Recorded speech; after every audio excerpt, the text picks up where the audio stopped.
네, 오늘 함께 은혜 받으실 하나님의 말씀은 에레미야 26장 1절로 9절까지의 말씀입니다. 구약 1092쪽에 있는 에레미야 26장 1절로 9절까지의 말씀입니다. 지금 이 시간에는 3절까지의 말씀만 먼저 봉독해 올려드리겠습니다. 유다의 왕 요시야의 아들 여호야김이 다스리기 시작한 때에 여호와께로부터 이 말씀이 임하여 이르시되 여호와께서 이와 같이 말씀하시니라. 너는 여호와의 성전 뜰에 서서 유다 모든 성읍에서 여호와의 성전에 와서 예배하는 자에게 내가 내게 명령하여 이르게 한 모든 말을 전하되 한마디도 감하지 말라.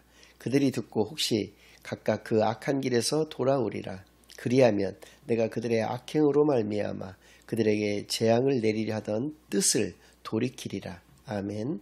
하나님 아버지 감사드립니다. 오늘도 귀한 주일로 교회로 예배로 인도하여 주시는 은혜를 진정으로 감사드립니다. 지금 이 시간 저희들이 지난 한 주간 지었던 모든 죄악을 예수 그리스도의 십자가 아래 다 내려놓고 오직 저희들의 온 영과 진리를 다하여 하나님께만 드려지는 예배를 통하여 하나님께서만 영광 받으시는 은혜의 시간으로 이 시간을 인도하여 주시옵소서. 모든 것을 감사드리오며 예수 그리스도의 이름으로 기도드리옵나이다. 아멘. 네, 오늘은 하나님이 진정 원하시는 것이라는 제목을 가지고 오늘 본문 말씀을 중심으로 하나님의 말씀을 증거하겠습니다. 오늘 본문이 조금 길은 관계로 바로 본문의 말씀으로 들어가겠습니다. 지난 시간에도 말씀드린 바와 같이 선지서를 우리가 살펴볼 때 가장 중요한 것 중에 하나는 시대적인 배경과 역사적인 배경을 아는 것이다 라는 것을 말씀을 드렸는데요. 오늘 말씀과 같은 경우에는 1절 말씀 가운데 그것이 나타나 있습니다. 유다의 왕 요시야의 아들 여호야김이 다스리기 시작한 때 여호와께로부터 이 말씀이 임하여 이르시되, 남유다의 마지막 왕들 중에서 한 명이었던 여호야김이 왕위에 올라서 나라를 다스리기 시작한 때에 오늘 본문 26장의 말씀을 선지자 예레미야를 통해서 하나님께서 주셨다라고 하는 것이죠. 그러니까 이 시대적인 배경을 이루는 것은 BC 609년 정도가 되는 것입니다. BC 609년이 가지고 있는 의미는 무엇이냐면 남유다가 완전히 멸망한 때로부터 약 20여 년 전밖에 되지 않는다는 것이죠. 그러니까 남유다가 완전히 멸망하는 그런 즈음에 이렇게 하나님께서 말씀을 주셨다는 것이고, 이 내용을 쭉 읽다 보면 하나님께서 얼마나 마음 아파하시고 슬퍼하고 계신지를 잘 알 수 있게 해주시는 그런 본문인 것을 생각할 때 하나님께서는 마지막까지도 우리가 하나님께로 돌이켜서 우리의 원래의 그 어떤 모습을 가지고 살아가기를 바라신다는 것을 너무나도 잘 알 수 있게 한다는 것이죠. 2절 말씀은 여호와께서 이와 같이 말씀하시니라. 너는 여호와의 성전 뜰에 서서 유다 모든 성읍에서 여호와의 성전에 와서 예배하는 자에게 내가 내게 명령하여 이르게 한 모든 말을 전하되 한마디도 감하지 말라. 예레미야로 하여금 성전 뜰에 서서 예배하러 나오는 모든 사람들에게 하나님의 말씀을 한마디도 감하지 말고 그대로 증거할 것을, 모든 말씀을 그대로 증거할 것을 하나님께서 말씀하여 주셨다는 것이죠. 오늘날의 개념으로 따진다면 주일에 교회 입구에 서서 교회로 예배 드리러 나오는 모든 사람들에게 하나님의 말씀을 그대로 증거하라라고 말씀하여 주셨다는 것이죠. 그러니까 대상인 것이죠. 제가 1차 독자 이런 말씀을 드렸었는데, 이 1차 독자가 1차 대상자가 됐던 사람들이 바로 이 사람들이었다는 것이죠. 그러니까 믿는 자들만이라도 하나님의 뜻을 정확하게 알고 또 하나님의 뜻대로 살아가기를 바라셨던 그것을 우리가 잘 알 수 있는 것이죠. 3절 말씀은 예레미야 26장의 핵심이기도 하지만 전체 예레미야의 핵심이 된다고 지난 시간에도 말씀을 드렸는데, 제가 읽어드리겠습니다. 그들이 듣고 혹시 각각 그 악한 길에서 돌아오리라. 그리하면 내가 그들의 악행으로 말미암아 그들에게 재앙을 내리려 하던 뜻을 돌이키리라. 하나님께서 멸망시키시겠다고 마음을 먹었고 그들이 돌아오질 않으면 그대로 그것이 진행이 되어지면 되는 것입니다. 그러나 하나님께서 이렇게 마지막까지도 그들에게 희망을 가지고 이렇게 경고의 메시지를 주신 것은 그들이 이 말씀을 듣고 하나님께로 다시 회개하고 나아오는 그러한 삶을 살아간다면 하나님께서 그 재앙을 내리시기로 했던 그 뜻을 돌이키시기 위해서 이 메시지를 주고 계시는 것이다 라는 것을 알 수 있게 합니다. 4절부터 6절까지는 그 그 메시지의 내용이 되겠는데요. 너는 그들에게 이와 같이 이르라. 여호와의 말씀에 너희가 나를 순종하지 아니하며 내가 너희 앞에 둔 내 율법을 행하지 아니하며 내가 너희에게 나의 종 선지자들을 꾸준히 보내 그들의 말을 순종하라고 하였으나 너희는 순종하지 아니하였느니라. 내가 이 성전을 실로같이 되게 하고 이 성을 세계 모든 민족의 저주거리가 되게 하리라 하셨느니라. 이스라엘 민족들이 가지고 있었던 큰 죄악이 세 가지가 있었다는 것이죠. 첫 번째는 하나님의 말씀에 불순종했다는 것이죠. 두 번째는 하나님의 말씀을 무시했다는 것입니다. 세 번째는 이것이 더 큰 문제인데 그것이 어느 한 일정 시점에서 이루어졌던 것이 아니라 지속적으로 꾸준하게 이루어지고 있었다는 것이죠. 그들의 조상들도 그들도 그들의 후손들도 모두가 다 이 죄악 가운데에서 하나님을 멀리하는 그런 삶을 살아갈 수밖에 없는 그런 모습을 가졌던 것을 이 말씀들을 통해서 알 수가 있는 것이죠. 그래서 7절 말씀, 예레미야가 여호와의 성전에서 이 말을 하며 선지자들과 제사장들과 모든 백성이 듣더라. 자, 잘 경청하고 듣고 있었다는 것입니다. 그래서 8절과 9절 말씀은 저는 그 예전 니느웨의 백성들처럼 이 말씀을 듣고 그 당시만이라도 좀 회개하는 모습을 보이고 이런 것을 기대했는데 정말 예상 밖의 반응이 나오고 있습니다. 일종의 요즘 말로 얘기한다면 반전이 이루어지는 건데요. 예레미야가 여호와께서 명령하신 말씀을 모든 백성에게 전하기를 마침에 제사장들과 선지자들과 모든 백성이 그를 붙잡고 이르되 내가 반드시 죽어야 하리라. 어찌하여 내가 여호와 이름을 의지하고 예언하여 이르기를 이 성전이 실로같이 되겠고 이 성이 황폐하여 주민이 없으리라 하느냐 하며 그 모든 백성이 여호와의 성전에서 예레미야를 향하여 모여드니라. 예레미야를 죽여야 된다는 것입니다. 그래서 쫙 그렇게 많은 군중들이 다 예레미야한테 모여들고 있는 장면까지가 이 9절까지의 말씀입니다. 그러니까 그들이 논리는 이런 것이죠. 우리는 지금 예배하러 나오는 사람들이야. 그리고 이 나라는 하나님의 나라야. 그런데 네가 하나님의 이름을 빙자해서 지금 이것이 북이스라엘의 그 실로와 같이 완전히 멸망해서 없어져서 지금은 굉장히 황폐함만이 남아있는 그곳과 같이 이곳이 그렇게 된다라고 우리한테 예언하고 있는 것이야. 너는 오늘날의 이야기로 한다면 이단이다라고 하면서 그를 징계하고자 했다는 것이죠. 그를 죽이고자 했다는 것입니다. 근데 이제 10절에서 15절까지의 말씀을 읽으면 그로 인해서 이제 정식 재판이 열리게 되고 그러나 이런 분위기 속에서도 결코 죽음을 두려워하지 않는 예레미야는 마지막으로 최후의 경고를 그들에게 다시 주고 있는 것을 볼 수가 있는데요. 10절부터 15절 말씀을 제가 쭉 읽어드리겠습니다. 유다의 고관들이 이 말을 듣고 왕궁에서 여호와의 성전으로 올라가 여호와의 성전 새 대문의 입구에 앉음에 제사장들과 선지자들이 고관들과 모든 백성에게 말하여 이르되 이 사람은 죽는 것이 합당하니 너희 귀로 들음같이 이 성에 관하여 예언하였습니다. 예레미야가 모든 고관과 백성에게 말하여 이르되 여호와께서 나를 보내사 너희가 들은 바 모든 말로 이 성전과 이 성을 향하여 예언하게 하셨느니라. 그런즉 너희는 너희 길과 행위를 고치고 너희 하나님 여호와의 목소리를 청종하라. 그리하면 여호와께서 너희에게 선언하신 재앙에 대하여 뜻을 돌이키시리라. 보라 나는 너희 손에 있으니 너희 의견에 좋은 대로 옳은 대로 하려니와 너희는 분명히 알아라. 너희가 나를 죽이면 반드시 무죄한 피를 너희 몸과 이 성과 이 성 주민에게 돌리는 것이니라. 이는 여호와께서 진실로 나를 보내사 이 모든 말을 너희 귀에 말하게 하셨습니다.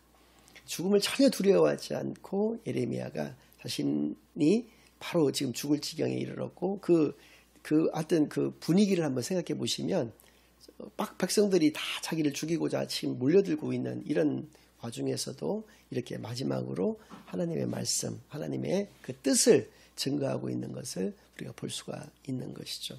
또 16절부터 마지막 절까지는 또 한 번의 반전이 일어납니다. 이런 가운데에서도 몇몇 뜻이 좀 있고 또 의역사의 어떤 교훈을 잘 알고 있는 장로들에 의해서 이 사람을 죽여서는 안 된다라고 하는 것이 이제 주도적인 어떤 의견이 돼서 이 당시에는 목숨을 부지할 수가 있게 되는 것이 26장의 이제 마지막 결론이 되겠는데요.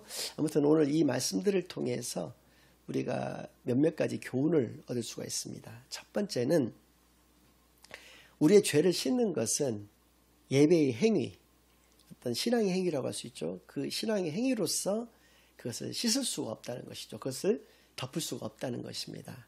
무슨 얘기냐면 우리가 아주 옷을 잘 갖춰 입고 또 하나님께 예배하러 주일마다 꼬박꼬박 빠지지 않고 나와서 예배를 드리고 또 많은 헌금을 하고 아름다운 목소리로 찬양을 올려드리고 또 모든 사람들이 막 감동에 맞지 않는 그런 대표 기도를 하나님께 올려드린다고 할지라도 하나님께서는 그 뜻을 돌이키시는 것이 아니다라는 것입니다.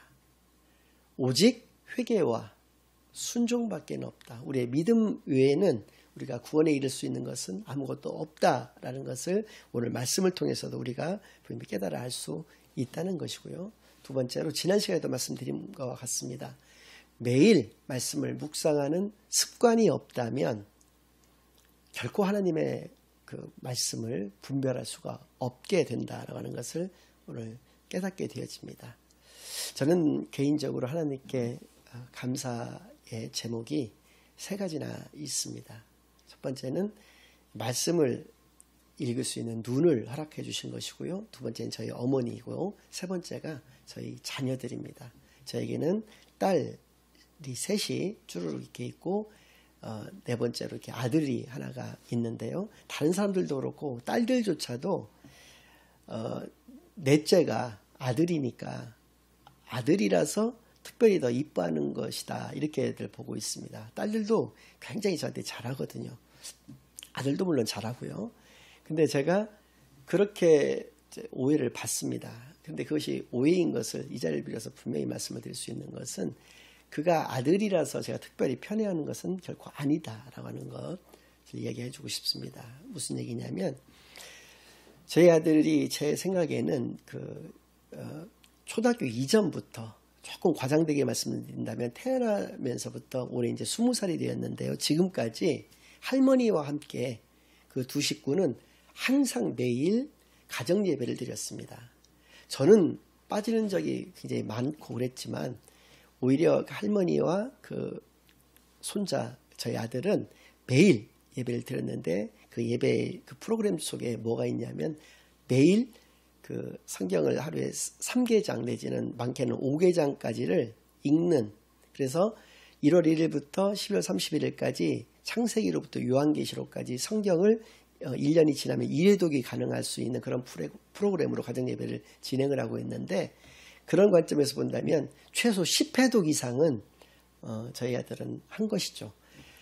저도 물론 이제 부분 뭐 10번 이상 읽은 성경들이 많죠. 그렇지만 창세기부터 요한계시록까지 스트레이트로 쭉 이렇게 10회독 이상을 한 것 같지는 않거든요. 그런데도 불구하고 저보다도 한참 어린 저희 아들은 벌써 10회독이 훨씬 넘어가고 있다는 것을 봤을 때 육신의 아버지가 이렇게 이쁜데 그 딸들이 잘하는 딸들도 많은데도 불구하고 그 딸들을 다 이기고 이 신앙이 이뻐서 이쁜 이 아들이 이렇게 이쁜데 하나님께서는 얼마나 그를 이뻐하시겠는가라고 생각을 한다면 너무나 뿌듯한 마음을 제가 금할 수가 없습니다. 저희 아들은 분명히 그 말씀 가운데에서 이후에 쭉 살아갈 것으로 저는 믿어 싶지 않습니다. 왜냐하면 다윗이 그랬지 않습니까? 시편 1편을 통해서 분명히 이야기를 했거든요. 매일 말씀을 묵상하는 것이 너무나도 즐거운 일이다라고 하는 것을 분명히 고백을 했고, 제가 또 오늘도 말씀을 드렸지만 이렇게 말씀을 매일 묵상하는 습관이 하나님의 말씀을 올바르게 분별할 수 있는 눈을 가지게 된다라고 하는 것을 우리가 깨달았을 때, 예레미야 시대도 마찬가지 않았습니까? 예배를 드리러 나오는 사람들조차도 에레미야의 말이 하나님의 말씀을 증거하고 있는 것인지 이단의 말인지를 분별하지 못했던 것은 그들이 그런 습관이 없었기 때문이다라고 말씀을 드릴 수가 있다는 것이죠. 이런 맥락에서 또 한 가지 말씀을 드릴 수 있는 것은 이러한 메시지의 내용보다, 메시지 내용도 물론 중요하죠. 더 중요한 것은 무엇이냐면 그것이 하나님이 주신 것이냐 아니냐라고 한다는 것이죠. 무슨 말씀이냐면 제가 이제 누차 말씀을 드리는 것이 대형교회를 중심으로 이루어지는 경쟁하듯이 이루어지고 있는 뭐 교회 건축이라든지 세습의 문제 이런 것들을 말씀을 드린 적이 있는데 해당 교회 성도님들께서는 이제 저를 그런 말씀을 드리고 있는 저를 볼 때마다 건방지다. 뭐 네가 뭔데 그렇게 말을 하느냐라고 말씀들을 하실 수가 있습니다. 우리 교회 목사님이 훌륭하신데 목사님이 사악하다니 또 그러한 사악한 목사님으로 말미암아 교회가 망하다니 그 교회의 망함을 통해서 대한민국이 망할 수 있다니 그게 무슨 말이냐라고 말씀들을 하실 수가 있지만 이렇게 예레미야라든지 이런 선지서들을 보면 다 나와 있는 것입니다. 그래서 중요한 것은 그 말씀이 여러분들 귀에 좋으냐 나쁘냐의 문제가 아니라 또 메시지의 내용이 중요한 것이 아니라 그것이 하나님이 우리에게 주신 것이냐 아니냐가 더 중요하다라고 하는 것을 분명히 깨달아 하시는 시간만이 되기를 바라겠고요. 마지막으로 우리는 왜 그러면 이렇게 불의한 길로 접어들고 거기서 빠져나오지를 못하는가에 대한 문제입니다. 하나님 때문은 아닌 것 같습니다. 레위기를 보니까 하나님께서 거룩하시니 하나님의 자녀된 우리 역시도 거룩해야 된다라고 말씀을 하셨기 때문에 우리가 불의하다는 것은 하나님이 불의하시기 때문에 불의한 것은 아닐까라고 생각하실 수가 있는데 에레미야 2장 5절 말씀에 하나님께서는 이렇게 묻고 계십니다. 나 여호와가 이와 같이 말하노라. 너희 조상들이 내게서 무슨 불의함을 보았기에 나를 멀리하고 가서 헛된 것을 따라 헛되이 행하였느냐. 하나님께서 어떤 불의한 모습을 보였기에 너희 조상들이나 너희들이 그것을 따라서 이렇게 불의함의 길로 접어들고 그렇게 헛된 것을 따라 헛되이 계속적으로 행하면서 살아가고 있느냐라고 하나님께 묻고 계시는 걸로 보아서 하나님 때문은 아닌 것 같다는 것이죠. 그럼 무엇 때문인가? 늘 말씀드린 바와 같이 우리의 욕심 때문이다라는 것이죠. 한국교회의 큰 문제점 4가지를 꼽으라고 한다면 기복주의, 신비주의, 율법주의, 인본주의 이 4가지라는 것을 말씀을 드렸습니다. 이 4가지 모습이 나오는 것이 무엇 때문입니까? 우리의 욕심 때문이라는 것이죠. 기복주의 한 가지만 봐도 알 수 있습니다. 왜 하나님께서 내 아들만 서울대학교를 보내주셔야 됩니까? 공부를 하지 않고 열심히 하지 않는 내 아들을 내가 하나님께 나아가서 기도를 한다라고 해서 왜 그 아들을 하나님께서 서울대를 보내주셔야 되냐는 것이죠. 또 내 남편만이 왜 부장으로 승진을 해야 되는 것이냐라는 것이죠. 이러한 것이 기복주의고 이것이 나의 욕심으로부터 기인되어 것이다라는 것을 분명히 깨달아 하는 시간만이 되기를 바랍니다. 그래서 이러한 것으로 말미암아서 하나님을 원망하거나 하나님을 멀리하는 그런 일이 되고 있는 것은 아닌지 우리는 오늘 말씀과 같이 하나님의 말씀에 온전히 순종하며 또 하나님의 뜻에 합당한 그런 귀한 삶을 살아가는데 전력을 다하는 저와 여러분이 되시기만을 예수 그리스도의 이름으로 간절히 축원합니다. 아멘. 이제는 우리 주 예수 그리스도의 은혜와 아버지 하나님의 극진하신 사랑과 성령 하나님의 내주인도 역사 교통하심이 오직 하나님의 말씀에만 순종의 삶을 또 하나님의 자녀로서의 합당한 그런 귀한 삶만을 살아내기로 다짐하고 결심하고 돌아가는 모든 사랑하는 주의 자녀들과 그 가정 위에 그들의 생업 위에 이제로부터 영원까지 항상 함께 있을지어다. 아멘.